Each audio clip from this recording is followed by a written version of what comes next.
एक घने पीपल के पेड़ पर चंचल चिड़िया का छोटा सा घर था। उसने तिनके और रुई से बड़े प्यार से अपना घोंसला बनाया था और अब उसमें 3 छोटे छोटे अंडे थे। चिड़िया हर वक्त उनकी रखवाली करती, उन्हें धूप से बचाती और हवाओं से छुपाती।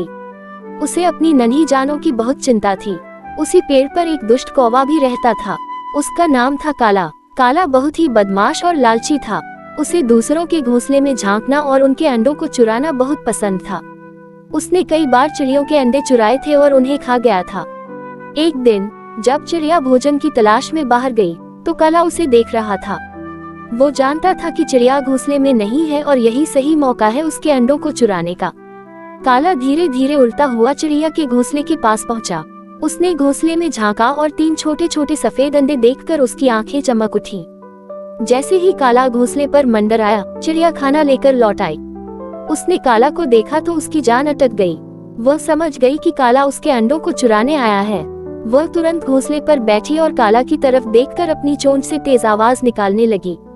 मेरे अंडों से दूर रह, चिड़िया चिल्लाए। काला ने चिड़िया को देखा तो उसने अपनी चोंच से घोंसले से एक अंडा उठाने की कोशिश की, लेकिन चिड़िया बहुत तेज थी। वह अपनी चोंच से काले की चोंच पर वार करने लगी। छोड़ मेरे अंडे, नहीं तो ठीक नहीं होगा। चिड़िया गुस्से से गुर्राई। काला को चिड़िया के हमले की बिल्कुल उम्मीद नहीं थी। वह डर गया और पीछे हट गया। चिड़िया ने मौका देखकर काले की आंखों में अपनी छोटी चोंच से वार किया। काला चीखता हुआ उड़ गया। उसकी आंख में चोट लगी थी और उसे दर्द भी हो रहा था। चिड़िया फौरन अपने अंडों पर बैठ गई और उन्हें अपने पंखों से ढक लिया। उसने राहत की सांस ली। वह जानती थी कि काला फिर से आएगा, लेकिन वह अपने अंडों को बचाने के लिए हर संभव कोशिश करेगी। वह रात भर अपने अंडों के साथ बैठी रही और उन्हें प्यार से सहलाती रही। अगले दिन जब चिड़िया फिर से भोजन की तलाश में बाहर गई तो उसने अपनी दोस्त एक मधुमक्खी को बताया कि क्या हुआ था। मधुमक्खी चिड़िया की मदद करने के लिए राजी हो गई। जब काला दूसरी बार आया तो मधुमक्खी ने चुपके से उसके पास आकर उसे काट लिया। काला दर्द से चिल्ला उठा और एक बार फिर भाग गया।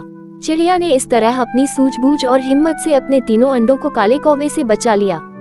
कुछ दिनों बाद उनके अंडे फूट गए और उसमें से 3 छोटे छोटे प्यारे बच्चे निकले। चिड़िया ने उन्हें बड़े प्यार से पाला पोसा और वो तीनों बच्चे भी बड़े होकर खुशी खुशी पेड़ पर रहने लगे। इस कहानी से हमें ये सीख मिलती है कि कभी भी हार नहीं माननी चाहिए और अपनी समझदारी और हिम्मत से किसी भी मुश्किल का सामना किया जा सकता है।